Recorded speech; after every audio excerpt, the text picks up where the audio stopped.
আমাদের কেউ কেউ মনে করে জেহাদ অর্থই হলো কাটাকাটি, মারামারি।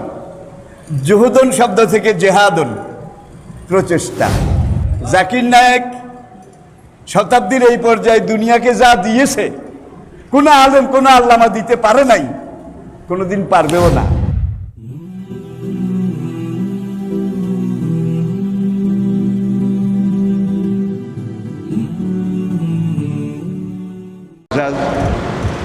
হাজারাত ওলামাই কেরাম, ফজালা ও মুরব্বিয়ান এজাম, উপস্থিত সকল স্তরের বয়সের পর্যায়ের দ্বীনের আশিকিন, মুহিব্বিন, মুতাআল্লিকিন, হাজারাত মুসল্লিয়ান কেরাম, আসসালামু আলাইকুম ওয়া রাহমাতুল্লাহ।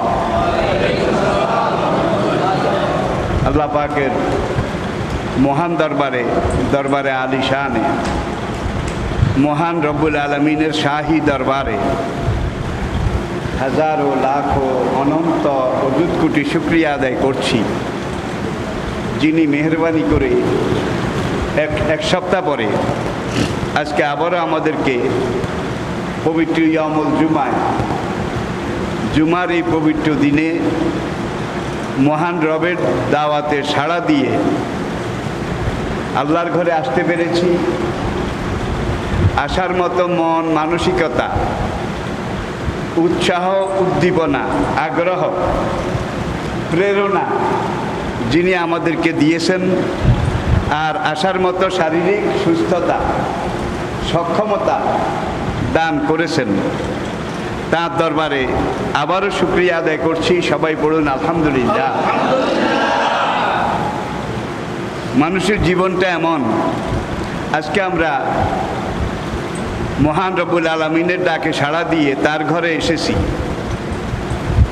এক সপ্তাহ পরে এই দিনটা আবার আসবে, এই জুমাবার আবার আসবে।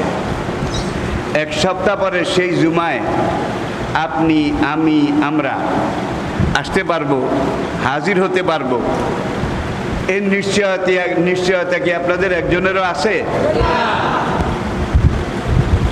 তাহলে মনে করতে হবে এটাই আমার জীবনের শেষ জুমা, ঠিক কিনা বলেন? আজকের দিনটাই আমার জীবনের শেষ সুযোগ। আজকের এই দিনে আমি ইবাদত বন্দেগী করে আল্লাহর হুকুম মেনে আল্লাহর রাসূলের আনুগত্য করে যদি আমার জীবনের গুনাহ খাতা মাফ করাই নিতে না পারি, আগামীকাল হয়তোবা আমি আর সুযোগ সময় পাবো না। এক সপ্তাহ দূরের কথা, আগামীকালের নিশ্চয়তা কার আছে একটু হাত দেখান। তাহলে এখানেই কিন্তু আপনার সব গর্ব, সব অহংকার শেষ। আপনার ইচ্ছায় কিছু যায়ও না, আসেও না। আপনি, আমি, আমরা এখানে আসি কার ইচ্ছায়? কার মর্জিতে? কার কুদরতে? তাহলে সেই মহান সাহেবে কুদরতওয়ালা, সার্বভৌম ক্ষমতার একমাত্র মালিক, লর্ড অফ সভরেন, সেই সার্বভৌম সবচেয়ে বড় চূড়ান্ত ক্ষমতা সম্পন্ন সেই রবের কাছে, তার হুকুমের কাছে, তার দেওয়া কোরআনের কাছে, তার পাঠানো রাসূলের কাছে যদি আমরা এটা আনুগত্য এটা মেনে নিয়ে আত্মসমর্পণ করতে পারি, তাহলেই আমাদের জীবন সার্থক।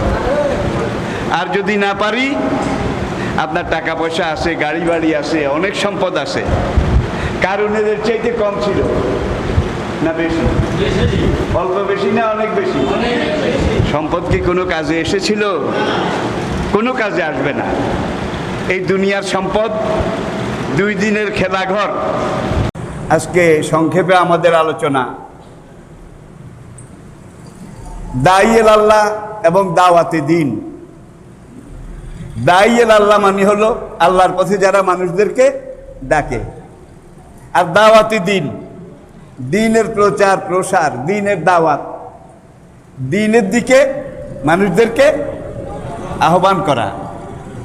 এটাকে আরবিতে বলা হয় জিহাদ ফি সাবিলিল্লাহ। আমাদের কেউ কেউ মনে করে জেহাদ অর্থই হলো কাটাকাটি, মারামারি। জুহুদন শব্দ থেকে জেহাদন, প্রচেষ্টা। চূড়ান্তভাবে নিজের স্বার্থ, নিজের জীবন সব কিছুকে বিলীন করে আল্লাহর রাস্তায় এগিয়ে যাওয়া, আল্লাহর কথা বলা, আল্লাহর পথে চলা, আল্লাহর দিকে মানুষদেরকে ডাকা, এটাই জেহাদের অর্থ। আর ওই কাটাকাটি যেটা, এটা জেহাদের চূড়ান্ত পর্যায়, এটার নাম হলো কেতাল। কি কেতাল? তাইলে এই জেহাদ, আল জেহাদ ও মাজিন এলা ইয়াউমিল কিয়ামাতে, আগেও ছিল, এখনো আছে, কিয়ামত পর্যন্ত বোধহয় থাকবে না। আর আজকাল তো দুনিয়ার বিভিন্ন দেশে এমন এক প্রবণতা চলছে, যারা কোরআন পড়ে, হাদিস পড়ে, তাদেরকে রুমে এসে, কামরায় এসে যখন কোরআন হাদিস পায়, তখন তাদেরকে অ্যারেস্ট করে নিয়ে যায়। আমাদের দেশে বোধ হয় না, আমি কিন্তু বলি না, হয় না বোধ হয়। এবং খবর প্রচার করে তাদের কাছে জেহাদি বই পাওয়া গেছে, ঠিক কিনা বলেন? তাহলে বোঝা গেল কোরআন পড়া অপরাধ, হাদিস পড়া অপরাধ। এবং কেউ কেউ প্রস্তাবও দিয়েছে কোরআনের জেহাদের আয়াতগুলা বাদ দেওয়ার জন্যে। এমন প্রস্তাবও আমাদের দেশে কিন্তু আসে নাই বোধ হয়, আসে নাই বোধ হয়। তাহলে কোরআনে পাক এটা কার তৈরি, কার পাঠানো? তো এটার মধ্যে কোনো সংযোজন, বিয়োজন, প্লাস মাইনাস, বাড়ানো কমানো, এটার কোনো সুযোগ আছে? ক্ষমতা আছে? আর কোরআন একমাত্র গ্রন্থ যেটা নাজিল হওয়ার পর থেকে লহে মাহফুজে যেইভাবে লেখা আছে, আপনার ঘরেও ঠিক নাকি একটু কম বেশি আছে? তাওরাত এইভাবে নাই, জাবুর ইনজিল নাই, না যেগুলা আছে নামে আছে, কিন্তু ভিতরে আসল কথা যেগুলা, কিছু বিয়োগ করেছে, কিছু যোগ করেছে। কোরআন যেটা সম্পর্কে বলেছে ইউহাররিফু নাহু, সংযোজন, বিয়োজন, হাররাফা ইউহাররিফু তাহরিফান মুহাররিফান। তাইলে তাওরাত, জাবুর, ইনজিল একবার বিলাতে আমি ব্রিটিশ মিউজিয়াম দেখতে গেলাম। আমার গাইড ছিল সেদিন সেখানকার অক্সফোর্ড ইউনিভার্সিটির ডিগ্রি ক্লাসের একটা খ্রিস্টান মেয়ে, ওর নাম ছিল শিনা, শিনা, SHINA।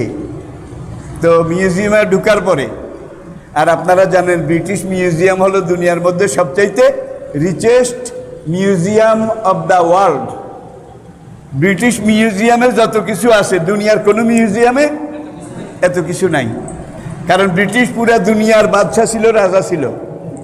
পুরো দুনিয়ার দুর্লভ জিনিসগুলো, বাংলাদেশের মহিলাদের পিঠার বেলুন, বেলুন পিঠার ওই পিঁড়ি, পাতিল তরার হাইলার খোল ছিলেন, তো নুড়িতে না, এগুলো পর্যন্ত সেখানে আছে। আর এগুলাই আসলে মানুষের ইতিহাস। তো শিনা আমাকে বলল, my dear friend, what do you want to see in this museum? তুমি এই মিউজিয়ামে প্রথম কি কি দেখতে চাও? আমি বললাম, my dear Sheena, I used to see here the holy book of Moses, Jesus, Ibrahim, Gita, Mahabharat, Ramayan, so and so. Shina হেসে দিল, my dear friend, no, no, never, never. আমি বললাম, what's the matter? তুমি না না, কখনো না, সম্ভব নয়। সে আমাকে হেসে উঠে বলল, আমাদের এখানে তাওরাত আছে, জবুর আছে, ইনজিল আছে, বেদ আছে, গীতা আছে, উপনিষদ আছে, পুরাণ আছে, সব আছে অতীতের, কিন্তু একটাও those are not original, but all are translation, translation and translation. আসল তাওরাত বলতে এখানেও নাই, দুনিয়ার কোথাও নেই। আসল জবুর বলতে এখানেও নাই, দুনিয়ার কোথাও নেই। আসল ইনজিল তাও নাই। আসল বেদ, আসল গীতা, আসল উপনিষদ, অতীতের ধর্মগ্রন্থ একটাও নাই। যেগুলো আছে ট্রান্সলেশন, ট্রান্সলেশন অ্যান্ড ট্রান্সলেশন। সে দুইবার করে ট্রান্সলেশন, অনুবাদ, অনুবাদ, অনুবাদ, এই কথাটা বলল। আমি বললাম, my dear Sheena, what do you mean by using was translation 3 times. Translation কথাটা তুমি তিনবার বললা, এর কারণ কি? সিনা আবার হেসে বলল, my dear friend, I used to say those are translated from the translation, not the original scripture.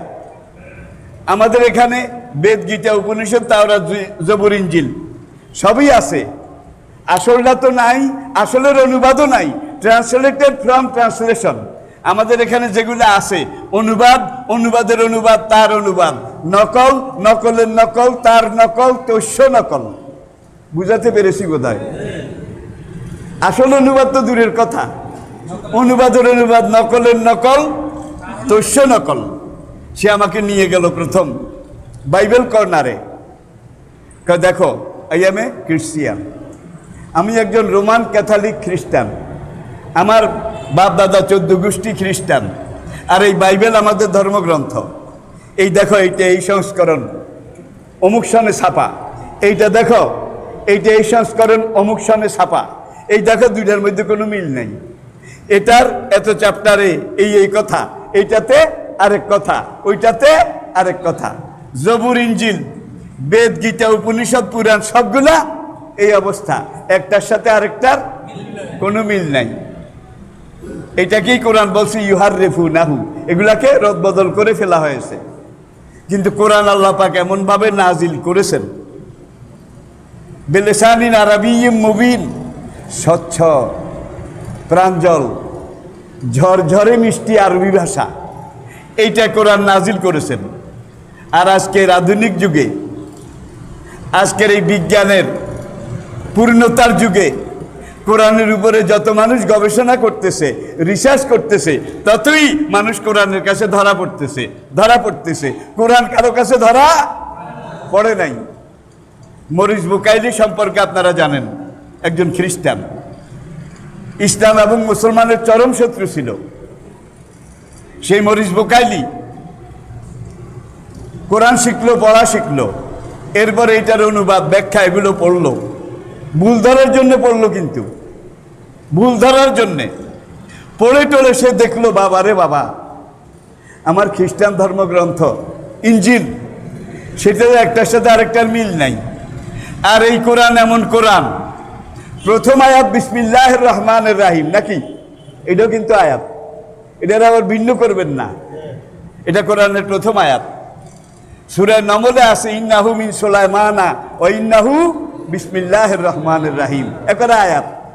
তাহলে কোরআন যেভাবে আমাদের সামনে আছে, যেভাবে লৌহে মাহফুজে আছে, যেভাবে পুরো দুনিয়াতে আছে, কোরআন শুরু হলো বিসমিল্লাহির রহমানির রহিম, আর কোরআন শেষ হলো মিনাল জিন্নাতে। আমি বুঝাতে পেরেছি বোধহয়? তাহলে বিসমিল্লাহর প্রথম অক্ষর কি? বা। আর মিনাল জিন্নাতে আর নাসের শেষ অক্ষর কি? তাইলে প্রথম অক্ষর আর শেষ অক্ষর দুইটা মিলান, বাস। বাস অর্থ কি? যথেষ্ট, কাফি, এনাফ। অনেক সরে গেছে, আর দরকার নাই। আল্লাহু আকবার! কত সূক্ষ্ম, কত চিকন কথা।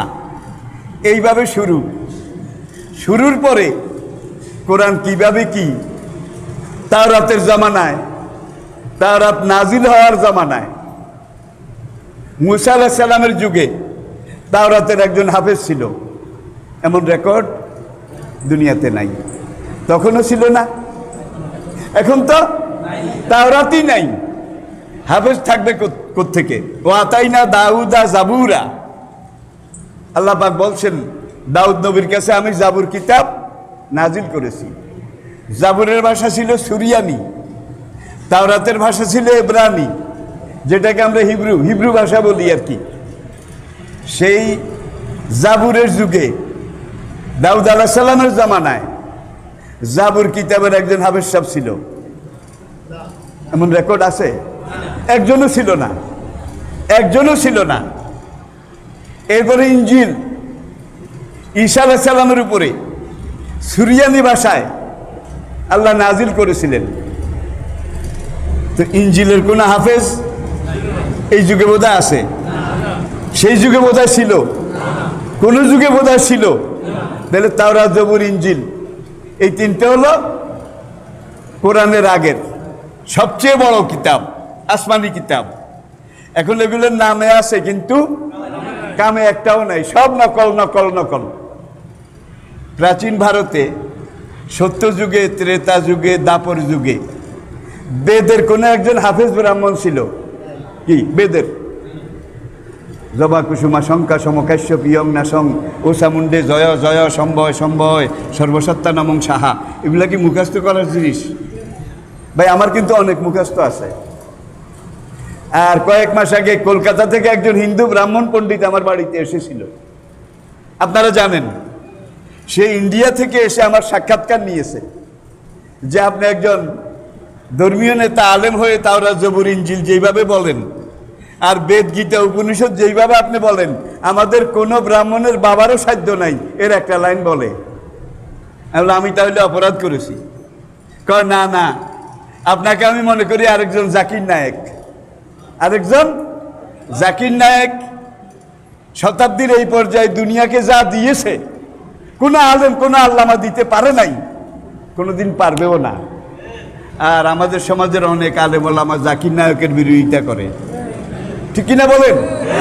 কিন্তু এই দেশের আলেম ওলামা যাদের একটু চোখ কান খোলা আছে, জাকির নায়েক যখন বক্তৃতা করা শুরু করে তখন সে দেখায় যে বেদের এখানে এত পৃষ্ঠায়, হ্যাঁ, গীতার এখানে এত পৃষ্ঠায়, তাওরাতের এখানে এত পৃষ্ঠায়, জবুরের এখানে এত পৃষ্ঠায়, এই দেখেন, আর কোরআনের এখানে এই এত পৃষ্ঠা।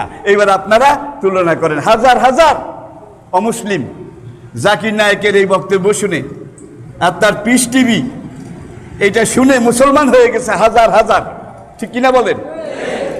আবার এই দেশে এর আগে আমরা দেখেছি আজকে যে ইসলামী ব্যাংক, এটার পিছনে যে চিন্তা চেতনা কাজ করেছে একজন ব্যক্তি, গত শতাব্দীর আল্লামা সৈয়দ আবুল আলা মওদুদী রাহমাহুল্লাহ আলাই। ইসলাম পরিচিতি, ইসলামের অর্থনীতি, ইসলাম আধুনিক অর্থনৈতিক মতবাদ, অর্থনৈতিক সমস্যার ইসলামী সমাধান, সুদ ও আধুনিক ব্যাংকিং। দেখেন, এই শুধু অর্থনীতির উপরে এতগুলা বই আরো আছে, এগুলার আলোকে ইসলামী ব্যাংক হয়েছে। কি এই বই এগুলো যেভাবে পরিকল্পনা দেওয়া হয়েছে সেইভাবে ইসলামী ব্যাংক হয়েছে। এখন ইসলামী ব্যাংক দুনিয়ার মধ্যে ছোট মোটো একটা ব্যাংক নাকি? দুনিয়ার পুরা দুনিয়ার সুদী ব্যাংক ইসলামী ব্যাংক মিলে 1000 ব্যাংকের মধ্যে শ্রেষ্ঠ ব্যাংক একটা ইসলামী ব্যাংক বাংলাদেশের। দক্ষিণ পূর্ব এশিয়ার সবচেয়ে বড় ব্যাংক ইসলামী ব্যাংক। আজকে আমাদের দেশে ওলামায়ে কেরাম স্লোগান দেয় কাদিয়ানীদেরকে অমুসলিম ঘোষণা করতে হবে। আসলে কাদিয়ানীরা কাফের, ঠিক কিনা বলেন? কিন্তু কাদিয়ানীরা কি, তাদের কোনখানে কোনখানে গলত, এইটার বইয়ের প্রথম উপমহাদেশে যিনি বই লিখেছেন তিনিও এই ব্যক্তি, যেই ব্যক্তির জানা যায় কাবার ইমাম এসেছিলেন, এরকম রেকর্ড দুনিয়া আরেকটা নাই। যেই ব্যক্তির জানা যায় মিশর থেকে আল্লামা কারজাবি এসেছিলেন, লাহোরের গাদ্দাফি স্টেডিয়াম যেখানে 50 লক্ষ লোক খেলা দেখতে পারে, স্টেডিয়ামের জায়গা যে দূর তার 14 গুণ বাইরের জায়গা নিয়ে তার জানাজা হয়েছে। এগুলো আমার মুখের কথা নয়, আপনারা একটু নেটে দেখেন, আপনারা একটু অনলাইনে পরীক্ষা করেন। তো কাদিয়ানীরা যে কাফের, তাদেরকে অমুসলিম ঘোষণা করার জন্যে ওলামায়ে কেরাম তারা আন্দোলন করেন, হেফাজতের মুরব্বীরা ভাইয়েরা আন্দোলন করেন। শাপলা চত্বরের আন্দোলনেরও একটা দিক ছিল কাদিয়ানীদেরকে রাষ্ট্রীয়ভাবে কাফের ঘোষণা করতে হবে, ঠিক কিনা বলেন? আর কাদিয়ানীরা যে কাফের এটা প্রথম প্রমাণ করেছেন বই লেখে মাসালায়ে কাদিয়ানী, কাদিয়ানী সমস্যা, আল্লামা মওদুদী রহমতুল্লাহ আলাই। আর এই কাদিয়ানী সমস্যা বই লেখার অপরাধে তখন পাকিস্তানের প্রধানমন্ত্রী গোলাম মোহাম্মদ কাদিয়ানী ছিল প্রধানমন্ত্রী। সেই গোলাম মোহাম্মদ মাওলানা মওদুদীকে ফাঁসির আদেশ দিয়েছিল। পুরো দুনিয়া থেকে টেলিগ্রাম আসলো পরের দিন থেকে, খবরদার এই লোক তোমাদের দরকার না হলে আমাদেরকে দিয়ে দাও। এমন প্রতিভা আমরা আমাদের জীবনে, পূর্বপুরুষের জীবনে পাই নাই। ইসলামের যেই বিষয় ধরেছে সেটাকেই,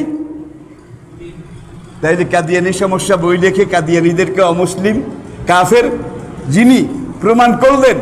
এখন এই দেশের একদল আলেম যারা কাদিয়ানীদেরকে কাফের ঘোষণার জন্য আন্দোলন করে তারাও ওই লোকটার সমালোচনা করে, ঠিক কিনা বলেন? ব্যাপারটা হলো কি, বাদুর চিনেন? বাদুর, চামচিকা, পেশা, এরা অন্ধকারে থাকতে ভালোবাসে। অন্ধকারে থাকলে ওদের চোখ ঠিক থাকে, যখন সূর্যের আলো দেখে তখন ওরা এটাকে সহ্য করতে পারে না। তাইলে এইসব বড় বড় ইসলামিক থিঙ্কার যারা দুনিয়াকে অনেক কিছু দিয়েছেন যুগে যুগে, 4 মাযহাবের 4 ইমাম ধরুন, এরপরে হাদিসের বড় বড় ইমাম বুখারী, মুসলিম, তিরমিজি, আবু দাউদ, ইবনে মাজাহ, নাসাই, তারা দুনিয়াকে যেটা দিয়ে গেছেন কিয়ামত পর্যন্ত বোধহয় কেউ পারবে না।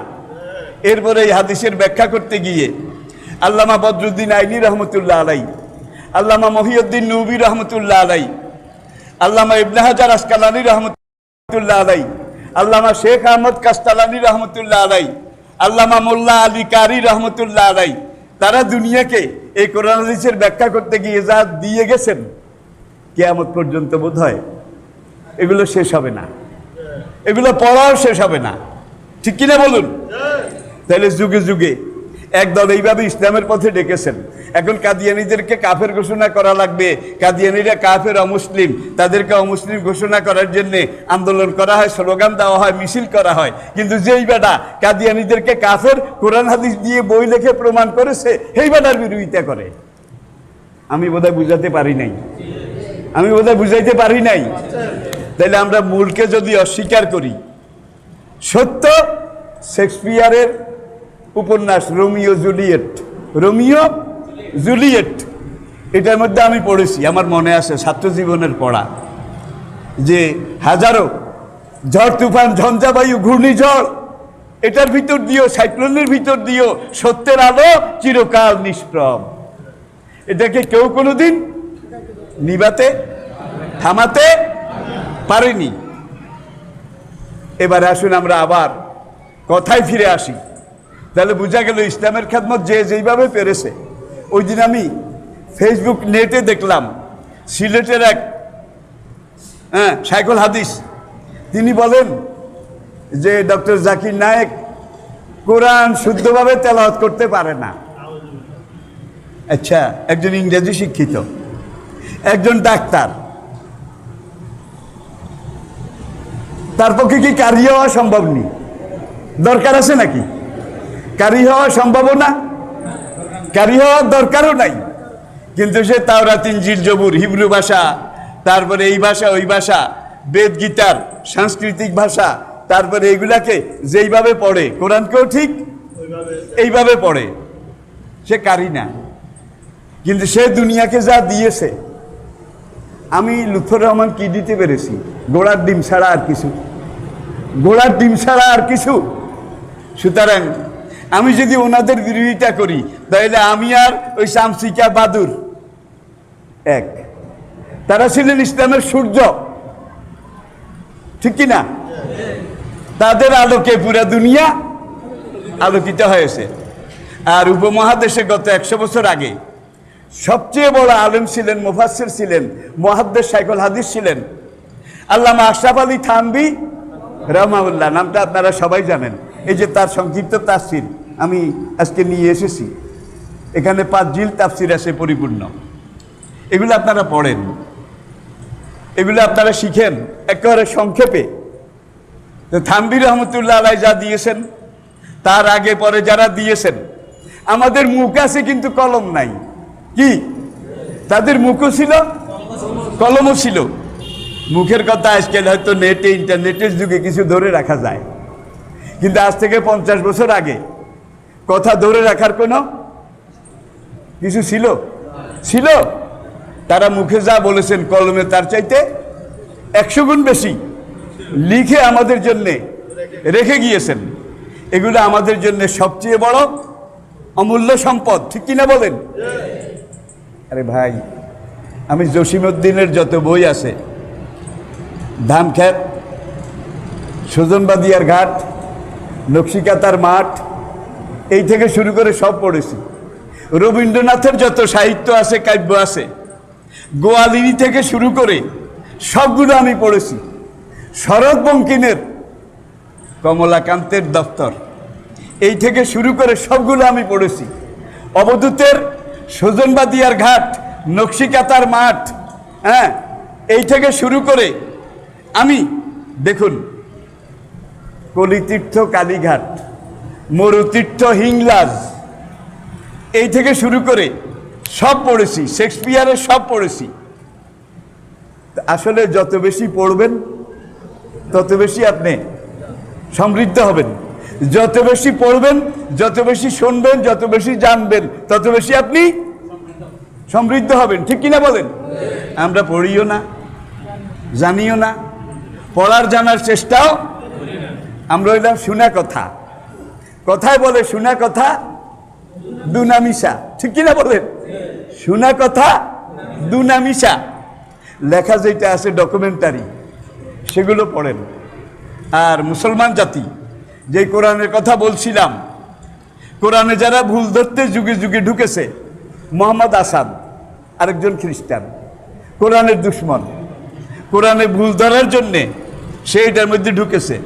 ঢুকে দেখে যে ভুল ধরা তো দূরের কথা, আমরা সবাই ধরা খাইয়া গেছি, আমরা সবাই কোরআনের কাছে ধরা খেয়ে গেছি।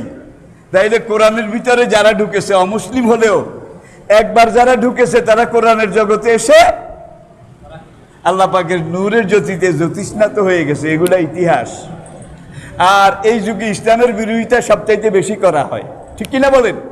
খ্রিস্টানরা করে, ইহুদিরা করে, হিন্দুরা করে, বৌদ্ধরা করে, সব অমুসলিমরা করে। আর দুনিয়াতে আজকে যত বদনাম কি, সব মুসলমানদের উপরে। মুসলমান চরমপন্থী, কেউ জঙ্গিবাদ, কেউ আল কায়দা, কেউ এইটা, কেউ সেইটা, কেউ দায়েশ, কেউ বোকো হারাম, বোকো হারাম, এইভাবে শুধু মারে, শুধু মারে। এরা জঙ্গি, এরা এই, ওরা সেই। এরপরে চোরা চালানিতে টেকনাফ বাধা দিছে একজনে, এটাকে রেকর্ড করেছে, তাকে গুলি করে। এইভাবে এই পর্যন্ত শত শত মানুষ। তাইলে চোরের মায়ের বড় গলা।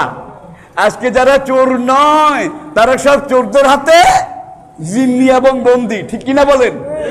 প্রায় দুনিয়ার সবগুলো দেশের এখন এই অবস্থা, একই অবস্থা। ইসলামের বিরোধিতা, তাদেরকে মারে, তাদেরকে কাটে, তাদেরকে রাস্তায় পিটায়। ঠিক কিনা বলেন? আপনারা বার্মার দিকে তাকান, আরাকানের দিকে তাকান, চীনের উইগুর, জিনজিয়াং, এগুলোর দিকে তাকান, কাশ্মীরের দিকে তাকান, পুরা ভারতের দিকে তাকান, ফিলিস্তিনের দিকে তাকান, মিশরের দিকে তাকান, লন্ডন আমেরিকার দিকে তাকান। শুধু মুসলমানদের বিরোধিতা, মুসলমান মারো মারো মারো। ওরা তো মারো মারে, আবার মুসলমান নামদারি মোনাফেকেরা ওদের চাইতে আরো বেশি মারে। ঠিক কিনা বলেন? কাউকে ফাঁসি দেয়, কাউকে মৃত্যুদণ্ড দেয়, কাউকে গুলি করে মারে, কাউকে রাস্তায় পিটায় মারে। মুসলমান বর্তমান দুনিয়াতে সবচেয়ে বেশি। এক বছর পরে যখন আবার এই পণ্ডিতেরা, সেই খ্রিস্টান ইহুদি পণ্ডিতেরা হিসাবে বসে, তখন তারা হিসাব দেখে বলে গত এক বছরে বৌদ্ধ ধর্ম, ইহুদি ধর্ম, খ্রিস্টান ধর্ম, হিন্দু ধর্ম, জৈন ধর্ম, শিখ ধর্ম যতজন মানুষ গ্রহণ করেছে, তার চাইতে হাজার হাজার গুণ বেশি মানুষ গত 100 বছরে, গত এক বছরে ইসলাম গ্রহণ করেছে। যেটার বিরোধিতা বেশি করা হয়, মানুষ সেটার দিকে বেশি। ঠিক কিনা বলেন? তাইলে ইসলাম আর মুসলমান সবচেয়ে বেশি মার খাচ্ছে, মারা হচ্ছে। কিন্তু বছরের শেষে দেখা যায় নতুন যারা মুসলমান হয়েছে, তাদের সংখ্যা অন্য সব ধর্মের চাইতে হাজার হাজার গুণ বেশি। আমি কি বুঝাতে পেরেছি? আমার এই কথাগুলো আমার বানানো নয়, বর্তমান ইন্টারনেট দুনিয়া সাক্ষী, বর্তমান দুনিয়ার পত্রপত্রিকা এগুলো সাক্ষী। ঠিক কিনা বলেন? তাহলে বোঝা গেল মুসলমান মেরে কমানো যায় না, যাবে না। যদি মেরে শেষ করা যেত, আরাকান অনেক আগে শেষ হয়ে যেত, কাশ্মীর অনেক আগে শেষ হয়ে যেত। জীবিত গাছ যেটা, সেই জীবিত গাছের একটা ডাল যদি কেউ দাও দিয়ে কুপিয়ে কাটে, ঝপাত করে ডালটা পড়ে যায়, যে কেটেছে সে হাততালি দেয়। হ্যাঁ, একটা অন্তত কমিয়েছি। গাছের মালিক বলে এত খুশি হোস নে, হাততালি দিস নে, যেটা কেটেছিস 3 মাস পরে এইটার গোড়া দিয়ে এইটার মতো আরো 10টা অন্তত আমি বের করবো। ঠিক না বেঠিক? তাহলে শহীদের সংখ্যা যত বাড়ে, গাজীর সংখ্যা তার 1000 গুণ বাড়ে। আর বিশ্বাস করেন বা না করেন, আল্লাহর কসম, আমার ইমানের কসম, এই শতাব্দী কিন্তু ইসলামের শতাব্দী। এই শতাব্দীতে ইমাম মাহাদি আসবেন, এই শতাব্দীতে ঈসা আলাইহিস সালাম আসবেন, পুরা দুনিয়াতে ইসলাম কায়েম হবে। পুরা দুনিয়ার দাজ্জাল, ইহুদি, নাসারা, খ্রিস্টান বিরোধী শক্তি ইসলামকে বিরোধিতা করতে গিয়ে নিজেরা হারিয়ে যাবে, কিন্তু মুসলমান ঈসা আলাইহিস সালামের নেতৃত্বে 40 বছর আর ইমাম মাহাদির নেতৃত্বে 9 বছর, কত প্রায় অর্ধ শতাব্দী পুরা দুনিয়াতে পূর্ণাঙ্গ ইসলামী খেলাফত কায়েম হবে। এটা আমার কথা না নবীজির কথা? আমার কথা না নবীজির কথা? তাহলে ইসলাম আসতেছে, ইসলাম আসতেছে, আল্লাহর কসম, আমার ইমানের কসম, ইসলাম আসতেছে। এখন যদি আপনি এই লগে ইসলামকে একটু ওয়েলকাম করেন, ইসলাম আসুক, আসো আসো ইসলাম আসো, আমি সহযোগিতা করি, সহযোগিতা করি, আপনি যদি দেখে যেতে নাও পারেন, সহযোগিতা করেছেন, ইসলামের পক্ষে কাজ করেছেন, হাসরের ময়দানে আপনি দাঁড়িয়ে বলবেন, ইয়া রব, আমি একজন শেয়ার হোল্ডার ছিলাম, আমার সময় আমি যখন জীবিত ছিলাম ইসলাম আসার পক্ষে, ইসলাম প্রচারের পক্ষে, ইসলামের দ্বীনের পক্ষে আমি কাজ করেছি, পয়সা দিয়েছি, ইসলামের দ্বীন কোরআন হাদিস জানার চেষ্টা করেছি। আল্লাহ বলবেন যে যাও, তোমাকে কুরুনে সালাসার মুসলমানদের সাথে একই জান্নাত আমি আল্লাহ মঞ্জুর করলাম। আর যারা ইসলামের বিরোধিতা করতেছে আজকে, তারা হাসরের মাঠে কি নিয়ে দাঁড়াবে? কি?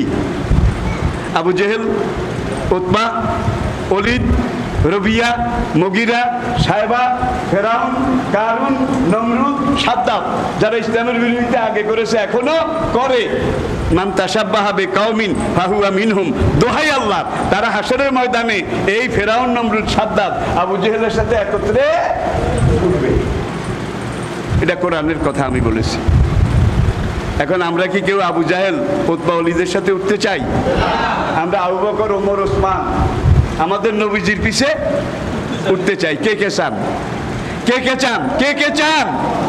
আল্লাহ তুমি কবুল করো, আল্লাহ তুমি আমাদেরকে কবুল করো।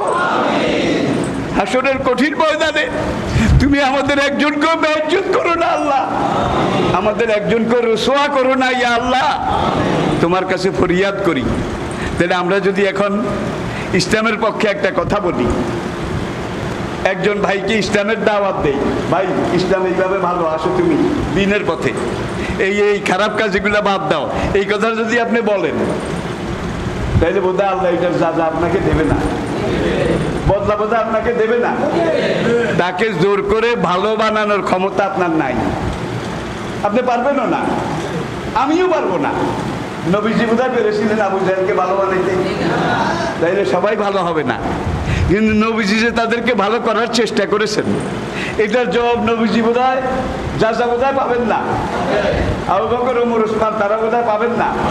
যুগে যুগের যারা ইসলামের দাওয়া কাজ করেছে, দাওয়াতি কাজ করেছে, তারা পাস করলেও পাস, পাস না করলেও পাস। কারণ তোমার দায়িত্ব হলো শুধু বলা, তোমার দায়িত্ব শুধু ডাকা, তুমি বলো এবং তুমি ডাকো, তোমার এখানে আমি এগুলা লিখবো, ঠিক কিনা বলেন? হাসরের ময়দানে এগুলোর উসিলায় তোমাকে নাজাত দিয়ে দেব, মুক্তি দিয়ে দেব। আমি প্রত্যেকটা কথা কিন্তু কোরআনের দৃষ্টিকোণ থেকে বলছি, প্রত্যেকটা কথার পিছনে কোরআনের আয়াত আছে।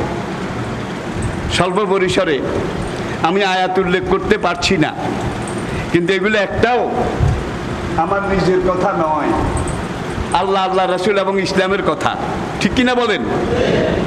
একজন মুসলমান তার ইমানের দাবি কি, তার ফরজ কি? মনে করেন কুমিল্লার লালমাই পাহাড়, লালমাই, এটা তো আপনার ঢাকা আসা যাওয়ার পথে দেখেন লালমাই। এখন একজন মুসলমানকে আল্লাহ যদি এই নির্দেশ দেন, এই লালমাই পাহাড়টাকে আজকে রাত্রের ভিতরে তুমি ঠেলে ধাক্কায় 4 মাইল পশ্চিমে নিয়ে যাও, আমি রব, আমি মালিক তোমাকে এই হুকুম দিচ্ছি। একজন মুসলমানকে আল্লাহ যদি এই হুকুম দেয়, তখন এই মুসলমানের কি করা উচিত? এত বড় লালমাই পাহাড় যুগ যুগ শত শত বছর ঠেললেও তো এটা কিছু করা যাবে না, সুতরাং আমি ঠেললাম না, তাইলে বোধহয় ইমানের দাবি আদায় হবে। আমার রব ঠেলে নিতে বলেছেন, আমি ঠেলা শুরু করি। আর আল্লাহ পাক বলছেন, রাসূল ঘোষণা দিয়েছেন, আর সাই মিন্না অনেক মামো মিনাল্লাহ, ঠেলা হইলো আমার কাজ, আর পাহাড় নেওয়ার কাজ হইলো আল্লাহর। তিনি ঠেলে নিতে বলেছেন, আমি ঠেলা শুরু করলাম। পাহাড় গেলেও আপনি পাস। হাসরের ময়দানে দাঁড়ায় বলতে পারবেন রব্বুল আলামিন ঠেলতে ঠেলতে মরে গেছি, ঠেলতে ঠেলতে। তাহলে আপনি আজকে অন্যায় অসত্য এটাকে ঠেলেন ঠেলেন, অন্যায়ের পাহাড় এগুলাকে ধাক্কান ধাক্কান, ধাক্কায় সরাবার চেষ্টা করেন। অন্যায় যদি সরে যায় তাইলেও আপনি পাস, আর অন্যায় যদি না সরে, আপনি যে ঠেলেছেন, ধাক্কাইছেন, চেষ্টা করেছেন, কথা বলেছেন, দাওয়াত দিয়েছেন, এটার প্রতিফলে হাসরের ময়দানে দেখবেন আল্লাহ রাব্বুল আলামিন এই করুণে সালাসার সাথে আপনাকে একত্রে একই বেহেশতে জায়গা করে দেবেন। তাইলে আজকে দুনিয়াতে পাপের পাহাড় আছে নাকি নাই? আছে। এখন আপনি যখন মুসলমান, নামাজি, রোজাদার, ইমানদার, বলবেন যে নামাজি সেইটা তো বেনামাজি বেশি, তাদের গায়ের জোর বেশি, তাদের খেলাধুলাও বেশি। এখন আমি যদি তার দিকে একটু কথা বলি, সে হয়তো আমাকে থাপ্পড় মারবে, আমাকে ঘুষি মারবে। দেশ খারাপ, সময় খারাপ, এই সময় কথা না বলাই ভালো। আমাদের অধিকাংশ মুসলমান কিন্তু এই টাইপের। কি? দেশ খারাপ, সময় খারাপ, জান বাঁচান ফরজ। আচ্ছা, মক্কাতে ইসলামের দাওয়াত চলতেছে। প্রথমে 2 জন ইসলাম গ্রহণ করেছেন, আম্মা জান খাদিজা, এরপরে গোলাম কে? জায়েদ, এরপরে আলী। কয়জন এসে? 3 জন। আবার বলি, মা খাদিজা, হুজুরের ভ্রাতুষ্পুত্র আলী, আর গোলাম জায়েদ ইবনে হারেসা। এই 3 জন, এই 3 জন থেকে শুরু। নবী দাওয়াত দিয়ে যাচ্ছেন। কাফেররা মক্কার বিভিন্ন অলিতে গলিতে, রাস্তার মোড়ে মোড়ে একদল লোক ঠিক করেছে, তুমি মক্কার ওই গলিতে যেখান দিয়ে সিরিয়ার দিক থেকে লোকেরা হজ করতে আসবে, তোমরা 4 জন ওখানে যখন লাব্বায়েক লাব্বায়েক বলতে বলতে আসবে, তোমরা সেখানে ওই হাজির লোকগুলাকে বলবা, খবরদার আল্লাহর বান্দারা, হোবর ঠাকুরের বান্দারা, লাট ঠাকুরানির বান্দারা, আল্লাহর ঘরে যখন কিছু মূর্তি ছিল, ঠিক কিনা? মক্কা বিজয়ের দিন তো এই মূর্তি কি করা হয়েছে, বের করা হয়েছে। আর ইসলাম আসার পরেও প্রায় 9.5 বছর কাবাগরে কি ছিল? মূর্তি ছিল। কৌগা 360, কয়টা? 360 পাথরের মূর্তি ছিল। এখন একদিকে মূর্তির বিরুদ্ধে নবী কথা বলছেন, 2-4 জন যারা মুসলমান হয়েছেন তারা কথা বলছেন, আন্দোলন করছেন। আর পুরা দাস বিরুদ্ধে আম্মার ইবনে ইয়াসের আর সোহাইব রুমি, 2 জন গরিব মানুষ মক্কার। একজনে কামারগিরি করে, ওই যে তলোয়ার এগুলা বানায়। আরেকজনে আরেক মনিবের বাড়িতে গোলামি করে, কাজকর্ম করে। এই 2 জন তারা শুনল যে আব্দুল্লাহ ইবনে আরকামের ঘরে মোহাম্মদ নামে একজন লোক গোপনে গোপনে ইসলামের দাওয়াত দিচ্ছে। আর মক্কার কিছু মানুষ গভীর রাতে অন্ধকারে, কেউ যেন না দেখে, সেখানে গিয়ে ইসলাম গ্রহণ করতেছে। এখন এই 2 গোলাম, দুজন কিন্তু গোলাম,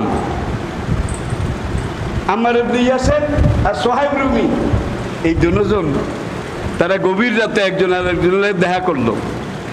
ভাই, শুনেছি আরকামের ঘরে এরকম মোহাম্মদ নামে একজন লোক ইসলামের দাওয়াত দেয়, চলো আমরা গিয়ে তাকে একটু দেখে আসি, লোকটা কেমন, কথা কি বলে, চুপে চুপে কেউ যেন না দেখে।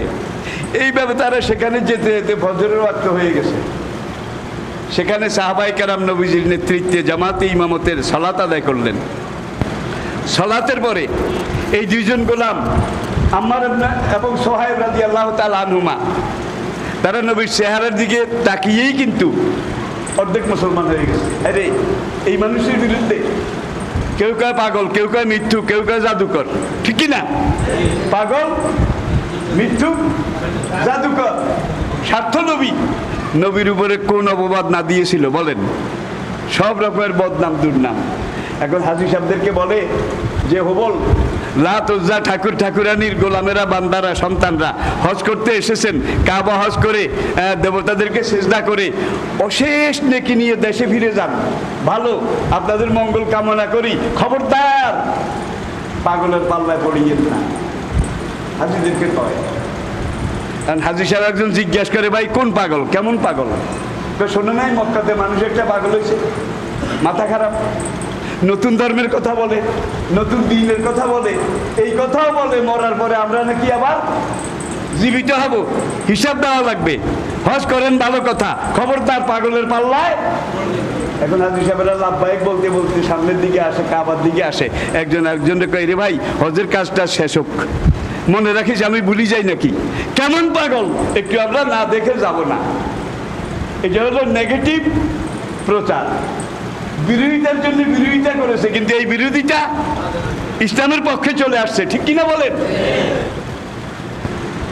এখন তারা হজের কাজটা শেষ করে এইবার কয় চলো আমরা এইবার পাগল দেখতে যাই। আবার ওই রাস্তায় যেখান থেকে অন্য রুটের লোকেরা আসে সেখানে একদল, ঠিক আছে আল্লাহর বান্দারা হজ করতে আসছেন, ভালো কথা, নেকি কামাই করে দেশে চলে যাবেন, খবরদার জাদুকরের পাল্লায়। জাদুকর কে? কে পাগল? কে? দেখছেন? এখন একজন আরেকজনকে কয়, ঠিক আছে ভাই আমার মনে থাকে না, না থাকে, হজের কাজটা শেষ করে কেমন জাদুকর, এটা আমরা না দেখে যাব না। তাহলে তারা বিরোধিতা করলো না যাওয়ার জন্যে, আর এই বিরোধিতাটাই মনে করাই দিল পাগলের সাথে দেখা না করে কেউ দেশে ফিরে যাবে না। এই যুগেও কিন্তু অনেক দেশে এইভাবে ইসলামের কাজ এগিয়ে যাচ্ছে, ঠিক কিনা বলেন? অমুকের বিরুদ্ধে কয়, অমুক হুজুরে কয়, অমুক আল্লামায় কয়, অমুক শাইখুল হাদিসে কয়।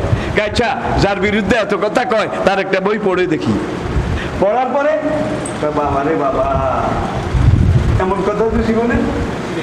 আবার ওই পশ্চিম দিকে শাহরে ইব্রাহিম, মক্কাতে যারা ছিলেন শাহরে ইব্রাহিম, এখানে বর্তমান সেখানে হাইওয়ে কুবরি, সেখানে একদল লোক, তারাও বলে আল্লাহর বান্দারা হজ করতে আসছেন, ভালো কথা, নেকি কামাই করে যাবেন, খবরদার মৃত্যুকের পাল্লায় পড়বেন না। এখন একজনকে, ভাই কোন মৃত্যু, কেমন মৃত্যু? জানো না, মোহাম্মদ নামে একজন লোক পাগল হয়েছে, জাদুকর টাইপের, মিথ্যা কথা ছাড়া বলে না। আপনারা হজ করে দেশে ফিরে যান, খবরদার মৃত্যুকের পাল্লায় পড়িয়েন না। এখন একজন আরেকজনকে বলে, হজের পরে মনে রেখো যে কেমন মৃত্যু আমরা একবার নিজের চোখে, আর দেখতে যারা যায় তারাই ধরা খায়, দেখতে যারা যায় তারাই ধরা খায়। এটা না হলো ইসলাম, ঠিক কিনা বলেন? তাহলে বিরোধিতা আগেও হয়েছে। আর দেখবেন যিনি যে যুগের আলেম, বড় আলেম, মুখলেস আলেম, এলমি আলেম, তার বিরোধিতা সবচাইতে কম হয়েছে। ইমাম আবু হানিফা রহমতুল্লাহ আলাইহি, তাকে বাগদাদের খলিফা মনসুর নাম জানেন? মনসুর একদিন রাজদরবারে ডাকলো, ডেকে বলল, আপনার প্রতিভা, আপনার এলেম, আপনার জ্ঞান এই সম্পর্কে আমি অবগত হয়েছি। আমি গতকাল রাতে সিদ্ধান্ত নিয়েছি, বাগদাদ সুপ্রিম কোর্টের চিফ জাস্টিস কাজীউল কোজাত প্রধান বিচারপতি হিসাবে আগামীকাল থেকে আমি আপনাকে মনোনয়ন দিলাম। আবু হানিফাকে, দোহাই আল্লাহ, আমার মনোনয়ন দিলেও আপনার এই চাকরি আমি করব না। খলিফা মনসুর বলে, কেন? আপনার তো যোগ্যতা আছে, আপনার সুপ্রিম কোর্টের চাকরি আমি যদি এখন নেই তাইলে আমার এলেমের এই মুখ বন্ধ হয়ে যাবে, তাইলে আপনি যে ইসলামের বিরুদ্ধে যা করতেছেন বলতেছেন এগুলোর বিরুদ্ধে আমি বলতে পারবো না, ঠিক কিনা বলেন? আরে ইমাম তিরমিজি সিয়াসিত্তার একজন, তাকে তখন সেই দেশের বাদশা বলল, আপনার এক একটা দরজগাহে, এক একটা হাদিসের দর্শে 40,000 পর্যন্ত ছাত্র অংশগ্রহণ করে। আল্লাহ আল্লাহ আল্লাহ, 40,000 এক একটা ক্লাসে। আমি সিদ্ধান্ত নিয়েছি আগামীকাল থেকে আপনি একটু কষ্ট করে আমার রাজপ্রসাদে আসবেন। আমার 2টা ছেলে আছে, আর রাজপ্রসাদে এসে আমার ছেলে 2টাকে আপনি একটু হাদিস শিক্ষা দেবেন। আপনি হাফেজুল হাদিস, আপনি এইভাবে তিরমিজি শরীফ লেখেন, বুখারী মুসলিমেরও কিন্তু এই অবস্থা গেছিল। আপনি আগামীকালকে সকাল থেকে 1 ঘন্টা আমার এই রাজপ্রসাদে এসে আমার ছেলেদেরকে হাদিস পড়াইবেন। আপনার সম্মানী অনারারিয়াম যত লাগে আমি দেব। ইমাম তিরমিজি কয়, খাল নদীর কাছে যায়, নদী সাগরের কাছে যায়, সাগর কোনোদিন নদীর কাছে আসে না, নদীর কোনোদিন খালের কাছে আসে না। আপনি যদি আমাকে সাগর মনে করেন তাহলে আপনার ছেলে খাল, সে নদী হয়ে সাগরের কাছে যাওয়া লাগবে। সাগর কোনোদিন, হ্যাঁ, আমি এলুম শিক্ষা দেওয়ার জন্যে আপনার রাজপ্রসাদে আসবো, এটা আমার পক্ষে সম্ভব নয়। আপনার ছেলেকে হাদিস শিক্ষা দিতে হইলে আমার ওই বক্তব্যে আমার ক্লাসে পাঠান, যেখানে আরো 40,000 ছাত্র আছে। তাকে ধরে জেলে নিয়েছে, মার দিয়েছে, ঠিক কিনা বলেন? আবু হানিফা রহমতুল্লাহ জেলে ছিলেন, তাকে বিষ দিয়ে হত্যা করা হয়েছে। এইভাবে যুগে যুগে দেখা গেছে যারা আলেমের হক ছিলেন, ইসলামের সত্যিকার মুজাহিদ ছিলেন, তাদের বিরোধিতা সব যুগে হয়েছে নাকি হয় নাই? এখন আপনি হক্কানি আলেম যদি খোঁজ করতে চান তাহলে আপনাকে খুঁজতে হবে কার বিরোধিতা বেশি করা হয়, কার বিরোধিতা বেশি করা হয়। পারফেক্ট ইসলামের এলেম এই যুগে আসলে জাকির নায়েকের মতো আরেকজন আমি পাই নাই। সোজা কথা, কোরআন হাদিস কি কম পড়ছিলাম নি ভাই? বুখারী, মুসলিম, তিরমিজি এগুলো হাসিয়া হাসিয়া সহ পড়েছি। আজকে এই মরণের সময় এসেও ইসলামের এই কথাগুলো এই জন্য আমি বলতে পারতেছি। একবার আমাদের মুরব্বী সাবেক আমির জামাত অধ্যাপক গোলাম আজম মাঝে মাঝে আমাদেরকে ডাকতেন। মাওলানা সৈয়দ মাসুম রাহমাহুল্লাহ, আল্লামা দেলোয়ার হোসেন সাইদি হাফিজাহুল্লাহ আর আমি, আমাদের এই তিনজনকে ভিন্ন ভিন্ন ডাকতেন। কিন্তু ডেকে তারপরে উনি তো আল্লাহর ওলি, হেসে হেসে কথা বলেন। তো কথার এক পর্যায়ে বলেন যে, সাইদি সাহেব, আপনার ওয়াজে হাজার হাজার মানুষ হয়, কারণ আপনাকে আল্লাহ এমন একটা কণ্ঠ, এমন একটা স্বর, এমন একটা তেলাওয়াতের ভঙ্গিমা আল্লাহ আপনাকে দিয়েছে, এটার মধ্যে জাদুর আসর আছে। আপনার এই তেলাওয়াত কণ্ঠ সুমিষ্টতা, এই জন্য আপনার মাহফিলে এত মানুষ হয়। আর মাসুম সাহেব, যিনি আমাদের মুরব্বী ছিলেন, মুফতি দিন মোহাম্মদ খানের ইন্তেকালের পরে সব আলেমের মুরব্বী ছিলেন, আল্লামা সৈয়দ মাসুম রাহমাহুল্লাহ। আপনি মাসুম সাহেবের ওয়াজে হাজার হাজার মানুষ হয়, কারণ ওয়াজের মধ্যে আপনি আসান, কান্দান, কিচ্ছা কন। এরকম এই যুগে যে রফিকুল্লাহ আফসারি আছে না, তার ওয়াজে বহু মানুষ হয়। কারণ কি? এই বাক্কা বুক্কা বেশি। আপনার সুরের জন্য মানুষ আসে। মাসুম সাহেবের এখানে তার এই হাসি কান্নাদের জন্য আসে। মাওলানা লুৎফর রহমান সাহেবের ওয়াজে মানুষ কেন আসে দেখছেন কারবার? কারণ সুরও নাই, টানও নাই, বাক্যাও নাই, ভঙ্গিও নাই, ঠিক কি না? আর স্বাস্থ্যের দিক, চেহারার দিকও নাই, পোশাক আশাকের দিকেও নাই। একদিন একটা শেরওয়ানি পড়তেও আমি দেখি নাই। লুৎফর রহমান সাহেবের কথা মানুষ কেন শুনতে আসে? তখন দেখুন, মাসুম সাহেব এবং সাইদি সাহেব এই দুইজন বললেন, আমরা দুইজনে তো যেইভাবে কথা বলি আপনি বলেছেন ঠিক আছে, কিন্তু মাওলানা লুৎফর রহমান সাহেবের কথা এমন কিছু আছে যেগুলো আমাদের কারো কথার মধ্যে নাই। আর এই সত্য কথা, হক কথা, এটার মধ্যে জাদুর আসর আছে। জাদু, জাদু। ইন্না মিনাল বায়ানে লা সিহরা। এই হক কথাগুলো শোনার জন্য মানুষ ওনার ওয়াজ শুনে। এই গলা স্বরের জন্যও না, সুরের জন্যও না, বাক্যার জন্যও না, টানের জন্যও না। কি আসলে এগুলো বাস্তব। আর মুরব্বীও আমরা পেয়েছিলাম সেই ধরনের। এই যুগে আলেমদের কিন্তু কোনো মুরব্বী নাই। ময়দানে যারা ওয়াজ করেন তাদের কোনো অভিভাবক নাই। যারা আছে তারা হিন্নারিয়া, বুঝেননি? হিন্নারিয়া, হিন্নারিয়া। মিজানুর রহমান আজারির মাহফিল একখানে এখন হিন্নারিয়া হুজুররা ব্যাকের আগে ওই ফোন করে, এই যে লক্ষ লক্ষ মানুষ হয়, লক্ষ লক্ষ মানুষ হয়, এটারে ঠেকান, এটারে ঠেকান, এই সামনে আরো বাড়বে, যদি এমন বাড়ে আপনারা ঠেকাইতে পারবেন না। এই বেচারারে দেশের তো। আল্লাহ আমাদেরকে বুঝার তৌফিক দান করুন। আল্লাহ বাঁচিয়ে রাখলে এখান থেকে ইনশাআল্লাহ আগামী জুমায় আমরা আলোচনা করব বাকি কথা। আল্লাহ আমাদেরকে বুঝার তৌফিক দিন। ওমা আলাইনা ইল্লাল বালাগ ওয়া আখির দাওয়ানা আলহামদুলিল্লাহি রাব্বিল আলামিন। আসসালামু আলাইকুম ওয়া রাহমাতুল্লাহি ওয়া বারাকাতুহু। সৃষ্টিকুলের মাঝে চিরজীবী তিনি, সবার ধারক যেন তাজে। আল্লাহ ছাড়া নেই